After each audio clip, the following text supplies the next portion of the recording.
उधर लखनऊ में श्रमवीर सम्मान समारोह का आयोजन हो चुका है। सीएम योगी आदित्यनाथ इस वक्त समारोह को संबोधित कर रहे हैं। भारत माता की, भारत माता की, भारत माता की, वंदे वंदे वंदे। आज के इस श्रमवीर सम्मान दिवस के अवसर पर आयोजित कार्यक्रम में उत्तर प्रदेश सरकार में मंत्रिमंडल के मेरे वरिष्ठ सहयोगी उप मुख्यमंत्री श्री केशव प्रसाद मौर्य जी, उप मुख्यमंत्री श्री ब्रजेश पाठक जी, श्रम एवं सेवायोजन मंत्री श्री अनिल राजभर जी, श्रम और सेवायोजन के राज्य मंत्री श्री मनोहर लाल मुन्नो कोरे जी, अवस्थापना एवं औद्योगिक विकास के आयुक्त श्री दीपक कुमार जी, अपर मुख्य सचिव अवस्थापना एवं औद्योगिक विकास श्री आलोक कुमार जी, प्रमुख सचिव एवं अध्यक्ष Uttar Pradesh BOC W board doctor M.K.S. Sundaram ji, श्रम आयुक्त मार्कंडेय शाही जी, श्रम और सेवायोजन विभाग के हमारे सभी अधिकारीगण, प्रदेश की राजधानी लखनऊ और प्रदेश के सभी 75 जनपदों में आयोजित अलग अलग कार्यक्रमों में उपस्थित हमारे सभी अपने परिश्रम से, अपने पसीने से प्रदेश को, उत्तर प्रदेश को भारत के अनलिमिटेड पोटेंशियल का प्रदेश बनाने वाले मेरे सभी श्रमिक बहनों और भाइयों, मैं सबसे पहले आप सभी को अंतर्राष्ट्रीय श्रमिक दिवस के अवसर पर प्रदेश सरकार की ओर से हृदय से बधाई देता हूं। आप सबका मैं हृदय से अभिनंदन करता हूं।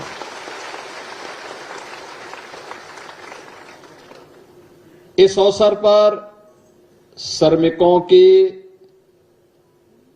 परिश्रम की एक नई मिसाल आदरणीय प्रधानमंत्री जी के मार्गदर्शन में अटल आवासीय विद्यालय के रूप में हम सबको 2023 में प्राप्त हुई थी और आज अटल आवासीय विद्यालय के उन छात्रों को, पहले बैच के छात्रों को जिन्होंने मेरिट सूची में स्थान प्राप्त किया है, उन बच्चों को सम्मानित करने और दोनों प्रयागराज और वाराणसी के अटल आवासीय विद्यालय के प्रधानाचार्यों के बीच सम्मान का एक आयोजन यहां पर मुझे श्रमिक दिवस पर करने का अवसर प्राप्त हुआ है। मैं अटल आवासीय विद्यालय के इन सभी छात्रों को, दोनों प्रधानाचार्यों के साथ साथ जिन विद्यालयों ने अच्छा काम किया है और वहां पे श्रमिकों के बच्चे पढ़ते हैं, यह अटल आवासीय विद्यालय डेडिकेटेड है श्रमिकों के बच्चों के लिए, या फिर मुख्यमंत्री बाल सेवा योजना, जो बच्चे कोविड कालखंड में निराश्रित हुए थे, उन बच्चों के लिए। तो स्वाभाविक रूप से मेरिट में, सीबीएसई बोर्ड की मेरिट में स्थान प्राप्त करने वाले इन बच्चों ने आपके पसीने और आपके श्रम की लाज रखी है। मैं इस अवसर पर इन सबको हृदय से बधाई देता हूं। हम सब जानते हैं कि नए भारत की प्रधानमंत्री मोदी जी के विजन के, नए भारत के वास्तविक शिल्पकार आप लोग हैं। हमारा श्रमिक जिस भी क्षेत्र में काम करता है, सर्दी, गर्मी, बरसात, आंधी, तूफान, लू, कुछ भी हो, वह न रुकता है, न थकता है, न डिगता है, और आपकी पसीने की एक एक बूंद जब धरती पर पड़ती है तो वही धरती माता सोना उगलने का काम भी करती है।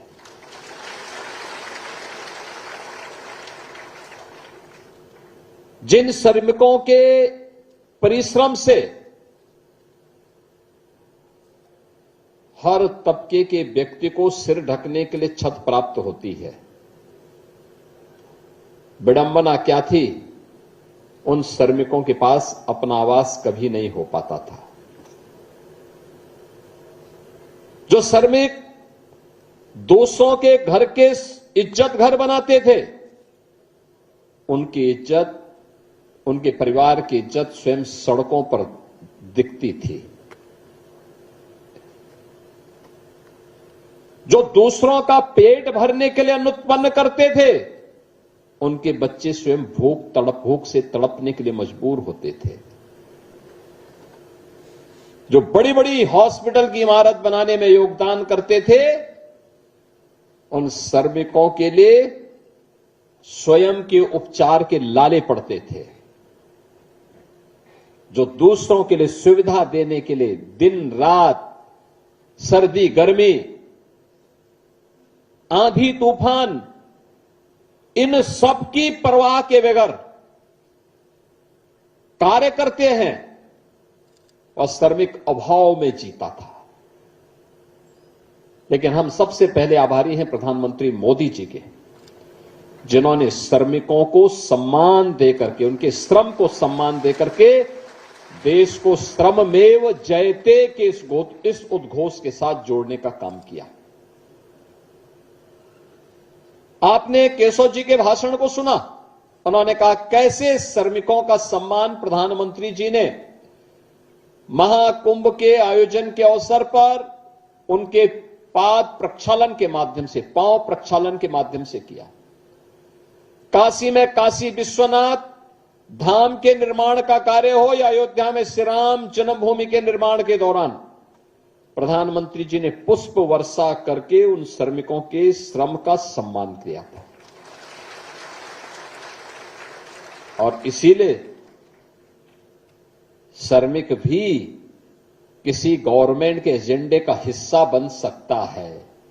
यह तभी संभव हो पाया है जब उस प्रकार की संवेदनशील सरकार बनती है। बहनों और भाइयों, कभी कोई सोचता था श्रमिक के पास भी अपना आवास होगा? पिछले 12 वर्ष में मोदी जी के नेतृत्व में 4 करोड़ लोगों को देश के अंदर आवास दिया गया, 4 करोड़ लोगों को। और उत्तर प्रदेश में 65 लाख लोगों को एक एक आवास की सुविधा उपलब्ध करवाई गई। प्रधानमंत्री आवास योजना या मुख्यमंत्री आवास योजना, देश के अंदर 12 करोड़ घरों में एक एक शौचालय बना। उत्तर प्रदेश के अंदर 2 करोड़ 61 लाख परिवारों के लिए एक एक शौचालय का निर्माण हुआ। अब गरीब भी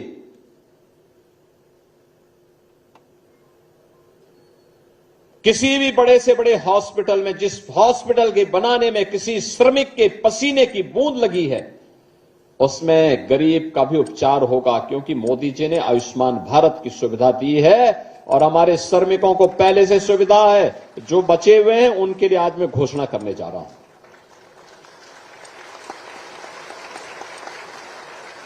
उनके लिए भी घोषणा करने जा रहा हूं आज।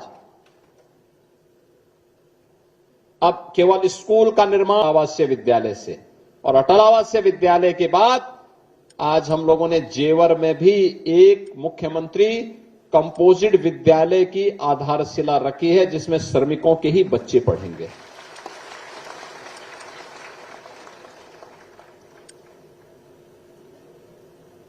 अब आपके लिए सर्दी हो, गर्मी हो, बरसात हो, गैस कनेक्शन के लिए भटकना नहीं पड़ेगा। प्रधानमंत्री उज्ज्वला योजना में मोदी जी ने 10 करोड़ लोगों को फ्री में कनेक्शन उपलब्ध करवाए हैं। और उत्तर प्रदेश सरकार वर्ष में 2 बार होली और दीपावली में फ्री में भरा हुआ सिलेंडर उपलब्ध करवाती है। देश के अंदर 10 करोड़ लोगों को और अकेले उत्तर प्रदेश में लगभग 2 करोड़ लोगों को इसकी सुविधा प्राप्त हो रही है। पहले गरीब का राशन कुछ लोग चट कर जाते थे। आज प्रदेश के अंदर 16 करोड़ लोगों को फ्री में राशन की सुविधा का लाभ प्राप्त हो रहा है। जो भी गरीब के हक में डकैती डालता था, उनकी जगह हवालात में हर व्यक्ति सम्मान के साथ जी सके। और आज इसीलिए, क्योंकि आपकी वास्तविक मेहनत को, आपके श्रम को सम्मान दिया गया है। आपने देखा होगा, पहले होता क्या था, खेतों में काम हमारा बटाईदार और श्रमिक करता था। अगर मेहनत उसने खेत हुंडा पे लिया और खेत किसी आपदा की चपेट में आ गया तो बेचारा कर्ज की तले दबता था। अब सरकार ने क्या किया, कहा कि नहीं, आपदा आएगी, केवल मुआवजा जिसका खेत है उसको नहीं मिलेगा, बटाईदार को मिलेगा। बटाईदार जिसने जो खेती कर रहा है। आपदा की चपेट में अगर कोई बटाईदार या श्रमिक आता था, उसको कोई सुविधा नहीं मिलती थी। हमारी सरकार ने उसको 5 लाख रुपए का मुख्यमंत्री कृषक बीमा, दुर्घटना बीमा के साथ जोड़ करके कहा कि नहीं, किसान के साथ साथ जिसकी जमीन है उसके साथ साथ वहां काम करने वाला कामगार भी इसका हकदार बनता है। और हमारी सरकार ने दिया। हर वर्ष हम 700 करोड़ से लेकर के 1000 करोड़ रुपए अपने श्रमिक बहनों को, भाइयों को और बटाईदारों को उपलब्ध करवाते हैं, जो किसी आकाशीय बिजली के कारण, किसी तूफान के कारण, किसी आंधी के कारण या किसी आपदा के कारण किसी दुर्घटना का शिकार होता है, उसको हमारी सरकार ये सुविधा उपलब्ध करवाती है। बहनों और भाइयों, सामान्य दिनों में लोग तमाम घोषणाएं करते हैं, बड़ी बड़ी बातें करते हैं, बड़े बड़े नारे देते हैं, लेकिन याद करना, संकट के समय जो आपके साथ खड़ा होगा वही आपका हितैषी है। याद करना, जो संकट में आपके साथ नहीं, वह कितनी भी बड़ी घोषणा करे, वो कभी आपका हितैषी नहीं। याद करिए, इस सदी की सबसे बड़ी त्रासदी आई थी कोरोना कालखंड में। कोरोना कालखंड में ये जितने विपक्षी नेता हैं ना, ये सब रजाई तान करके सब अपने अपने घरों में छुप गए थे। कोई दिखाई नहीं देता था। जब उत्तर प्रदेश का कामगार और श्रमिक अन्य राज्यों को छोड़ करके यूपी में वापस आ रहा था, तब न कांग्रेस थी, न सपा थी, न बसपा थी, न कोई और दल था। तब केवल और केवल डबल इंजन सरकार थी। मोदी जी थे और उत्तर प्रदेश में हमारी सरकार थी, हमारे अधिकारी कर्मचारी लगे हुए थे। हम लोगों ने एक साथ 14,000 बसें भेजी। गाजियाबाद, नोएडा, बुलंदशहर, मेरठ, और मैंने कहा यूपी ही नहीं, भारत के अंदर का कोई भी श्रमिक आएगा, कामगार आएगा, उत्तर प्रदेश उसके लिए फ्री में व्यवस्था उपलब्ध कराएगा। उसके रहने के लिए, उसके खाने के लिए, जितने दिन रहना चाहेगा, फ्री में भोजन की व्यवस्था देंगे, फ्री में उपचार की व्यवस्था देंगे। और हम लोगों ने 1 करोड़ लोगों को उस समय उत्तर प्रदेश के अंदर रखा था। और हर श्रमिक के लिए राशन कार्ड भी बनवाया, उसको 15 दिन, 1 महीने का फ्री में राशन भी दिया। और जब तक कोरोना था तब तो देते ही थे, कोरोना के बाद भी फ्री में राशन की सुविधा का लाभ प्राप्त हो रहा है। यह डबल इंजन की सरकार संकट में खड़ी होने वाली सरकार है। चाहे वह खेतीहर मजदूर हो, चाहे वह निर्माण श्रमिक हो, चाहे वह विभिन्न अथॉरिटी में काम करने वाले श्रमिक हो, चाहे वह औद्योगिक क्षेत्रों में कार्य करने वाले हमारे श्रमिक, इन सब के उत्थान के लिए, इन सब के संरक्षण के लिए ये डबल इंजन की सरकार पूरी मजबूती के साथ खड़ी है। हम आभारी हैं प्रधानमंत्री मोदी जी के, जिन्होंने श्रमिकों के लिए एक सामाजिक सुरक्षा की गारंटी की व्यवस्था की। आज उसी को और एक्सपेंड करने के लिए आज हम सब यहां पर आए हैं और आज मुझे बताते हुए प्रसन्नता है कि हमारे श्रम और सेवायोजन विभाग के द्वारा इस दिशा में बेहतरीन प्रयास किया गया। उस बेहतरीन प्रयास के परिणाम सामने आ रहे। अटल आवासीय विद्यालय उसका एक उदाहरण है। अभी इस कार्यक्रम के बाद हमारे श्रम मंत्री से अनिल राजभर जी अभी जा रहे हैं यहां से गोरखपुर।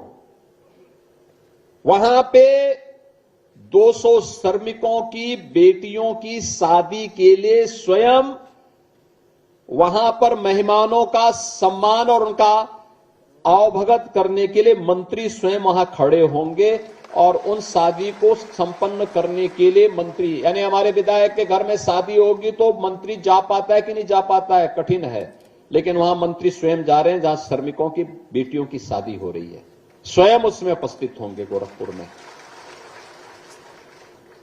उनके वेलफेयर के लिए ढेर सारी स्कीम आज के दिन पे निकाली गई है और उसी निकालने के क्रम में प्रदेश के अंदर जो परिवर्तन देखने को मिला है, जो कार्य प्रारंभ किए गए हैं, आज उसी का परिणाम है कि हम लोगों ने प्रदेश के अंदर 18 कमिश्नरी में एक एक अटल आवासीय विद्यालय बनाए हैं। यानी एक विद्यालय में कम से कम 1,000 बच्चा पढ़ सकता है। क्वालिटी एजुकेशन केंद्रीय विद्यालय से, नवोदय विद्यालय से या फिर सैनिक विद्यालयों से जुड़े हुए जो प्रधानाचार्य थे, जो शिक्षक थे, उनको हम लोगों ने यहां पर तैनाती दी है और उनके माध्यम से श्रमिकों के बच्चों को राष्ट्र निर्माण में वह भी अग्रिम पंक्ति में जाकर के खड़ा होगा। जो अनिल जी ने कहा कि श्रमिक का बच्चा श्रमिक नहीं होगा बल्कि वह भी अधिकारी की श्रेणी में खड़ा होगा, यही बनाने की प्रक्रिया यहां से प्रारंभ हुई है। अटल आवासीय विद्यालय आज वहां पर है। आज आवासीय सुविधा भी उपलब्ध कराई जा रही है और प्रदेश के अंदर जो बेहतरीन सुविधा उपलब्ध करवाने के काम हो रहे हैं, आप इस बात को देख सकते हैं कि बिना मेहनत के कुछ भी नहीं हो सकता और आज उसी का परिणाम है कि यह केवल एक भाषणबाजी नहीं है। पिछले 9 वर्ष के अंदर जो काम हुआ है प्रदेश के अंदर, आज मैं कह सकता हूं यूपी के लोगों को यूपी के अंदर ही अब रोजगार मिल रहा है। 3 करोड़ लोगों को केवल सूक्ष्म लघु मध्यम उद्यम विभाग में काम मिला है। बड़े निवेश के माध्यम से उद्योग, आप सोचो 1947 से लेकर 2017 तक उत्तर प्रदेश में केवल 14,000 उद्योग लगे थे। आज इनकी संख्या बढ़कर के 32,000 से ज्यादा हो गई। 32 यानी 18,000 नए उद्योग इन 9 वर्षों में लगे हैं। इनमें 65 लाख से अधिक लोगों को नया रोजगार मिला है। वो अभी तो यूपी के ही लोगों को मिला है।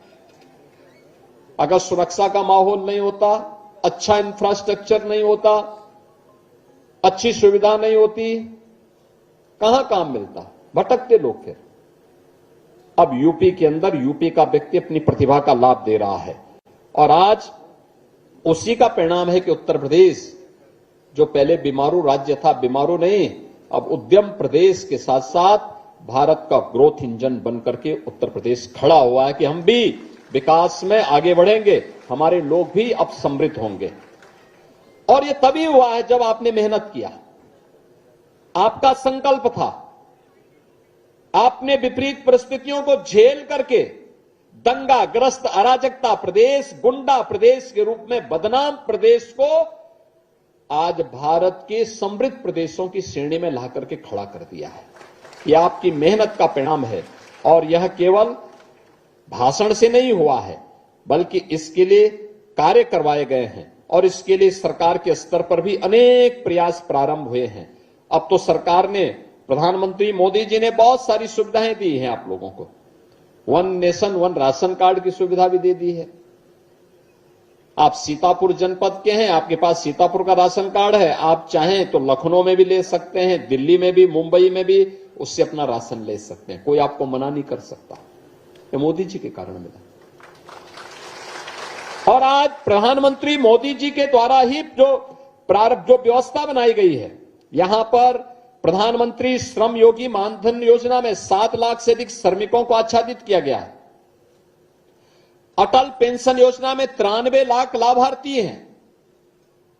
ई श्रम पोर्टल के माध्यम से पंजीकृत श्रमिकों में सबसे अधिक यूपी है और निर्माण कामगार और दिव्यांगता के कारण कोई श्रमिक कार्य करते हुए दुर्घटना का शिकार होता है तो दुर्घटनाग्रस्त जो परिवारजन है 5 लाख की सहायता, दिव्यांग होने पर 2 लाख और 2 लाख से लेकर के 4 लाख रुपए की सहायता अब इस स्कीम के अंतर्गत उन श्रमिक परिवारों को मिलता है जहां पे 2014 के पहले कुछ भी नहीं मिलता था और आज उसको सरकार ने गारंटी दी है।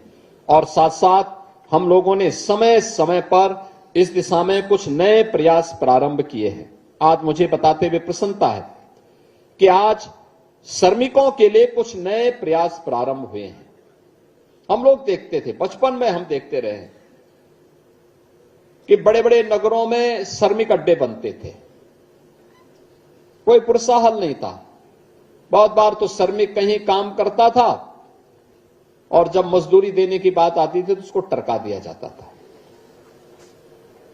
ठेकेदार पूरा पैसा नहीं देता था या जिसके यहां काम करते तो पैसा नहीं देता था। अब सरकार ने इसको कहा ऐसा नहीं चलेगा, अगर काम किया है तो काम का दाम भी देना पड़ेगा और काम का दाम जो नहीं देगा उसका फिर काम तमाम सरकार करेगी। ये आज उस इच्छा शक्ति के साथ कार्य हो रहा है। मातृत्व शिशु और बालिका मदद योजना में भी आज हम श्रमिक परिवारों को मदद कर रहे हैं और 6 लाख से अधिक लाभार्थी आज इस योजना के साथ यहां पर जुड़ रहे हैं। आज मुझे बताते हुए प्रसन्नता है कि श्रमिकों के ठहरने और उनके लिए डॉर्मेट्री बन सके, आवासीय सुविधा उपलब्ध हो सके। आज हम लोगों ने यहां पर तमाम ऐसी योजनाओं को यहां पर लॉन्च किया है। श्रमिक डॉर्मेट्री का प्रावधान करने की व्यवस्था की है। इसके लिए उन्हें कैंटीन, इसमें श्रमिक डॉर्मेट्री केवल डॉर्मेट्री नहीं होगी, सस्ती कैंटीन भी होगी। हमारा प्रयास वही है कि जहां श्रमिकों के अड्डे बने और वहां पे श्रमिक तो रहे लेकिन उसके लिए सस्ती कैंटीन भी बने, सस्ता भोजन क्वालिटी भोजन के साथ मिले, औपचारिकता नहीं, अच्छा भोजन क्वालिटी भोजन के साथ। मनोरंजन की सुविधा मिले, अच्छे शौचालय, साफ सुथरे शौचालय, स्नान घर भी मिले और मनोरंजन के साधन भी मिले। ये भी उसको उपलब्ध करवाने की व्यवस्था की जा रही है। सीसीटीवी की सुरक्षा हो, वहां पे कॉमन एरिया की सुविधा हो, गार्ड की सुविधा हो, ये सभी चीज हम लोग इसके साथ करने जा रहे हैं। मुझे बताते हुए प्रसन्नता है कि हमारा जो बीओसी बोर्ड है, इस बोर्ड ने अब तक 12,26,000 श्रमिकों को आयुष्मान कार्ड के साथ जोड़ा है, यानी 5 लाख रुपए वह परिवार साल भर में फ्री में उपचार की सुविधा किसी भी पैनल हॉस्पिटल में जाकर के करवा सकता है। 12,26,000 इसमें थी और अब इसके माध्यम से हम लोगों ने किया है, जो शेष बचे हुए थे 15,83,000 जो निर्माण श्रमिक हैं। एक तो निर्माण श्रमिकों की मैं पहले बात कर रहा हूं, एक हेलमेट लगाए हुए हमारे निर्माण श्रमिक हैं और भी हैं, बहुत सारे लोगों ने हेलमेट नहीं पहने हैं। अब यहां पे जो 15,83,000 बचे हैं, अगर इसको आप देखें एक परिवार में 5 लोग हों तो 15×5 = 75, यानी इतने लोग एक साथ 75 लाख से अधिक लोग इससे आच्छादित होने जा रहे हैं, यानी 80 लाख के आसपास लोग इससे आच्छादित होने जा रहे हैं। इनको भी हम 5 लाख रुपए सालाना स्वास्थ्य बीमा की सुविधा उपलब्ध कराएंगे। किसी भी हॉस्पिटल में जाएंगे, इम्पैनल्ड हॉस्पिटल में फ्री में उपचार की सुविधा उनको बड़े बड़े हॉस्पिटल में उपलब्ध हो जाएगी। यह सुविधा आज हम इसके माध्यम से इन्हें उपलब्ध करवाने जा रहे हैं। इसके साथ ही ESI ESIS औषधालय की स्थापना 41 जनपदों में 116 ESIS औषधालय संचालित हैं और सभी 75 जनपदों में एक औषधालय और 2 जनपद आवंटित कर इसको आच्छादित किया, अब तक तो आच्छादित किया गया है। शेष 34 जनपदों में जो प्रत्येक जनपद में एक ESIS औषधालय स्थापित करने का भी हमारा प्रस्ताव है, जिन्हें सामुदायिक स्वास्थ्य केंद्र और प्राथमिक स्वास्थ्य केंद्र में भी स्थापित करने की दिशा में हम काम करेंगे। वहां पे आपको ये फ्री में सुविधा उपलब्ध हो सके, इसके लिए हम इस कार्य को आगे बढ़ाएंगे। ग्रेटर नोएडा में हम लोगों ने एक भूमि आवंटन किया है नॉलेज पार्क में, जिसमें 300 बेड का एक यहां पर ESIC हॉस्पिटल का निर्माण, यहां पर 7 एकड़ भूमि पर यहां पर उन लोगों के लिए यह हॉस्पिटल का निर्माण वहां पर किया जाएगा। यह हॉस्पिटल श्रमिकों के लिए डेडिकेटेड होगा, चाहे वह निर्माण श्रमिक होंगे, चाहे वह औद्योगिक क्षेत्र में काम करने वाले होंगे। इसके अलावा गीडा गोरखपुर में 5 एकड़ भूमि इसके लिए चिन्हित की गई है, जिसमें कर्मचारी राज्य बीमा निगम ESIC की सेवा उपलब्ध करवाने के साथ ही यहां पर हम उनको ये भी एक हॉस्पिटल की सुविधा वहां पर देंगे। और इसके लिए मैंने श्रम और सेवायोजन विभाग से कहा है, जहां पे भी औद्योगिक क्षेत्र होंगे, औद्योगिक क्षेत्र में काम करने वाले, जहां भी हमारे श्रमिक काम कर रहे हैं, वहां के लिए ESIC के हॉस्पिटल्स वहां पे बनाए जाएं। इसके लिए लैंड उपलब्ध कराना यह औद्योगिक विकास विभाग का काम है और वहां पे लैंड उपलब्ध करवाने के साथ साथ वहां पे हॉस्पिटल निर्माण करना, ESIC के माध्यम से उपचार करना, अन्यथा उनके लिए आयुष्मान भारत की सुविधा जैसी सुविधा देकर के उन्हें 5 लाख रुपए की स्वास्थ्य बीमा का कवर मिले, जिससे वह और उनका परिवार भी किसी भी बड़े से बड़े हॉस्पिटल में जाकर के अपना उपचार करा सके, इसकी सुविधा उपलब्ध करवाइए। और ये हम इसके साथ करने जा रहे हैं। इसके साथ ही जितने भी हमारे निर्माण श्रमिक हैं, उन सभी को तो अब हम इस स्वास्थ्य बीमा योजना के साथ कवर करने जा रहे हैं। उनकी सामाजिक सुरक्षा की गारंटी भी उपलब्ध करवाने का काम किया जा रहा है। अब औद्योगिक क्षेत्र में जो उद्योगों में काम करने वाले श्रमिक हैं, अभी हमने उनका मानदेय कुछ बढ़ाया है। गवर्नमेंट का काम नहीं था, तो उद्योगों का काम था उद्योगों में, लेकिन उद्योगपतियों से, उद्यमियों से बातचीत करते हुए किया है। हमें याद रखना, उद्योग और श्रमिक एक दूसरे के पूरक हैं, दोनों अलग अलग नहीं सोच सकते। उद्योग है तो श्रमिक है, उद्योग का उन्नयन होगा तो श्रमिक का उन्नयन होगा। श्रमिक खुशहाल है तो उद्योग तेजी के साथ आगे बढ़ेगा। दोनों को अलग अलग करके नहीं देखा जा सकता। और याद रखना, जहां औद्योगिक अशांति हुई है वहां खंडहर के सिवाय कुछ भी नहीं बचता है। औद्योगिक अशांति किसी भी स्थिति में नहीं होने देना है। जो लोग समृद्धि के विरोधी हैं, विकास के विरोधी हैं, वे नहीं चाहते कि उद्योग चले। वे बहकाने का काम करेंगे, लेकिन बहकना नहीं है। याद करना, उद्योग और श्रमिकों को मिलकर के हमें काम करना है। हां, हमने और यहां पे श्रम और सेवायोजन विभाग से कहा है कि नए वेज बोर्ड गठित करिए, उसकी रिपोर्ट मंगाइए और यह सुनिश्चित करिए कि जो भी श्रमिक, जो भी लेबर कार्य कर रहा है औद्योगिक क्षेत्रों में, उन सभी को हमारा प्रयास होना चाहिए कि 10 से ऊपर जिस भी उद्योग में काम करने वाले लोग हैं, 10 और 10 से ऊपर जितने भी औद्योगिक क्षेत्र में काम करने वाले लोग हैं, हम नए वेज बोर्ड में प्रस्ताव करें, बीमा कंपनियों से भी बातचीत करें, बीमा कंपनी और उद्यमी मिलकर के यह सुनिश्चित करेगा कि उनको भी आने वाले समय में 5 लाख रुपए सालाना स्वास्थ्य की सुविधा फ्री में इंपैनल्ड हॉस्पिटल में प्राप्त हो सके। ये सुविधा हम उन सभी को देंगे और इसके माध्यम से उत्तर प्रदेश के अंदर कम से कम 1 करोड़ श्रमिक परिवारों को, 1 करोड़ श्रमिक परिवारों का मतलब 5 करोड़ लोग सीधे सीधे इससे लाभान्वित होने जा रहे हैं आने वाले समय में, और एक बड़ा कार्य होगा ये उत्तर प्रदेश की दृष्टि से। दूसरा, किसी उद्यम में काम करने वाला कोई व्यक्ति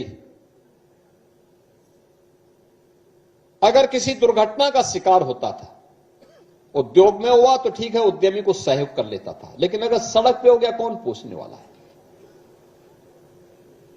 बस में चढ़ रहा है तब दुर्घटना का शिकार हो गया, घर में किसी कारण से हो गया, बीमारी कभी भी आ सकती है, कोई सुरक्षा की गारंटी नहीं होती थी। हम नए वेज बोर्ड में व्यवस्था बनाने जा रहे हैं और व्यवस्था ये बनाने जा रहे हैं, बीमा कंपनी,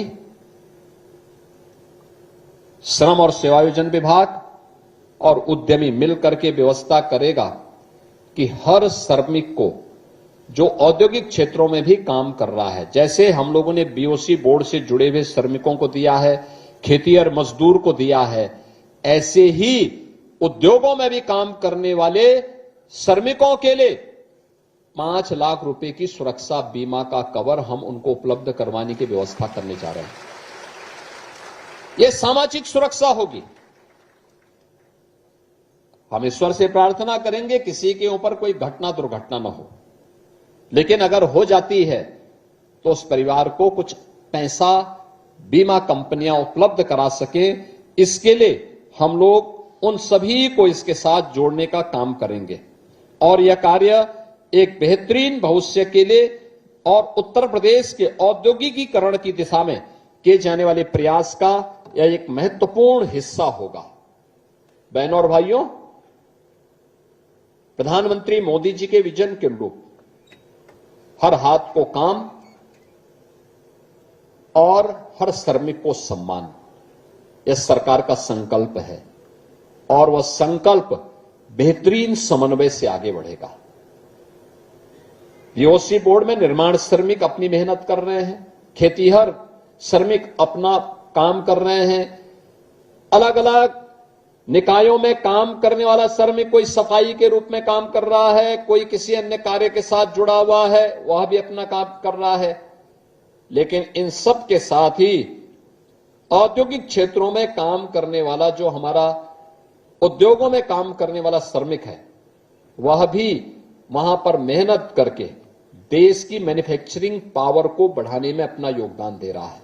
तो उन सभी को इस सुरक्षा की गारंटी मिले, हर प्रकार की सुविधा मिले, इसके लिए उनके लिए डॉर्मेट्री बने, आवासीय सुविधा प्राप्त हो। हमने आवास विभाग से भी कहा है और औद्योगिक विकास विभाग से भी कहा है, अपनी पॉलिसी चेंज करो, जहां उद्योग है वहीं पर श्रमिकों के लिए आवासीय सुविधा प्रदान करो। एफएआर में वहां पे उनको छूट दो, वहां पे निर्माण कार्य हो, डॉर्मेट्री बने, अच्छी और सस्ती कैंटीन बने, जहां उनको क्वालिटी भोजन उपलब्ध हो सके। और इसके परिणाम बहुत शीघ्र आप सबको देखने और सुनने को मिलेंगे। इस विश्वास के साथ एक बार आज जो निर्माण श्रमिक आज यहां पे सुरक्षा बीमा से वंचित थे और जो लोग अब तक स्वास्थ्य बीमा के कवर से मुक्त थे, यानी उसमें वो लोग नहीं आ पाते थे, और जिन्हें आयुष्मान भारत की सुविधा आज हम प्रदान करने जा रहे हैं, इन सबको तो मैं बधाई देता हूं, अपनी शुभकामनाएं देता हूं। साथ साथ जो भविष्य में भी होने जा रहे हैं उनको आश्वस्त करते हैं कि एक समय सीमा के अंदर इस सुविधा उन्हें वेज बोर्ड की जैसे सिफारिश हमारे पास आती है, उसके बाद औद्योगिक विकास विभाग, श्रम और सेवायोजन विभाग की बैठकें उनके साथ इसी के साथ शुरू हो जाएगी और हम इतना अच्छा पैकेज उपलब्ध करवाएंगे कि हर श्रमिक सम्मान के साथ अपना जीवन यापन कर पाएगा। इस विश्वास के साथ आप सबको मैं आज की इस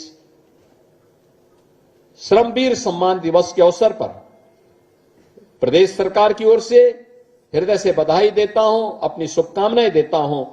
आप सबके प्रति मेरी मंगलमय शुभकामनाएं हैं। आज भगवान बुद्ध की पावन जयंती भी है, तो बुद्ध पूर्णिमा में की भी आपको ढेर सारी बधाई। पूरे प्रदेश वासियों को मैं बधाई देता हूं, अपनी शुभकामनाएं देता हूं। धन्यवाद। जय हिंद।